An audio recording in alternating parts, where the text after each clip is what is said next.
Hello. Welcome to our audit series. So today we will be doing essay 260. If you need these notes, I have uploaded them free on my Telegram channel, the standards part. If you want the whole audit in 100 pages, you can order from a site, link is in the description. Okay, so we will start with essay 260, small essay. Let's go to essay 260. Here we are. Yes. So I think full essay would be visible on your screen. So essay 260 talks about communication with TCWG. TCWG is your those charged with governance. So essay 260 talks about your communication. So here we always keep saying TCWG management, TCWG management. So at least let's understand what TCWG is. So TCWG is persons overseeing strategic decisions, directions, and obligations related to entities. So these are people who look at the higher levels. These are basically higher level, even higher than management, because they look at the strategic direction and obligations related to the entity as the whole entity. What does management do? Management are persons with executive responsibility for conduct of entities operations. See the difference. Your management looks into the operations, but your TCWG, those charged with governance, they look for the company as a whole. So, what is your auditor's responsibility? Auditor's responsibility is to determine the appropriate person whom to communicate. When we say communicate with TCWG and management, there will be some person that you will communicate with, right? So you have to, auditor should identify the appropriate person. Second is determine the need to communicate with governing body. If auditor communicates with the subgroup, so if you are communicating with the subsidiary, you have to check, do you have to also communicate with the governing body? Do you also have to communicate with the management or the TCWG of the governing body, that is your holding company? And third is, if all TCWG are involved in managing entity, this means that if your TCWG and your management is the same, if your TCWG itself is the running operations, is conducting entities operations, and matter has been communicated with persons having managerial responsibility. Let's read the statement first, then I'll explain it to you.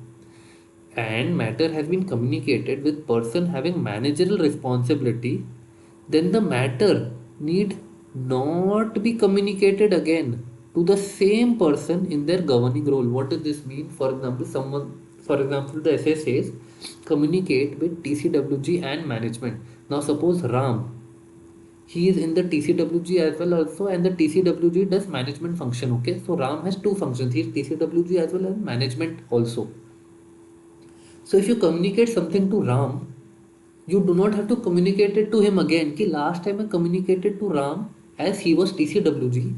Now I am communicating to Ram as he is management. No, if you have communicated that one person with both the responsibilities, you do not have to communicate to them again. Ki first I have communicated with you as TCWG. Now I am communicating with you as management. Okay. Then next is what matters are to be communicated. In the communication, what is to be communicated? So first is your auditor's responsibilities with reference to financial statements. So you have to communicate your responsibility. What is that? That your responsibility is to form an opinion on the financial statements. Then second is your planned scope and timing of audit. You have to tell them that what my scope of audit is going to be, what is my timing, when I'm going to do what, in how much depth I am going to do, which procedures. All of that has to be communicated. Then next point is significant findings. That is any significant findings, any important findings with reference to any accounting policies, any estimates, any financial statement disclosures, or any significant difficulties such as delay in information or unavailability to get any information or any limitation imposed by management. So any of these, any significant findings with regards to these or any other difficulty that you face in getting data, you can communicate with TCWG ki boss, I am having a trouble, please help me. Then next is statement with reference to compliance of ethical requirements regarding independence. You have to get any statement, so you have to get that you will have to communicate with TCWG with regards to compliance of ethical requirements if it is related to independence. Now your communication process, some points are given that it might be oral or written, it might be detailed or summarized, it might be structured or unstructured, it should be in writing if oral communication is not adequate. So preferably in the industry we always follow in written only, because any oral communication there is no track of it, there is no audio documentation of it. The next is communication should be on timely basis. Any event that has occurred today, communicating with TCWG 3 months later does not help. If you think it is important, you should be communicated as early as possible. And last is evaluate adequacy of communication, and if not adequate, evaluate its effect on auditor's assessment of risk of material misstatement. That means, is communicating enough to TCWG okay? For example, a fraud has happened in the company.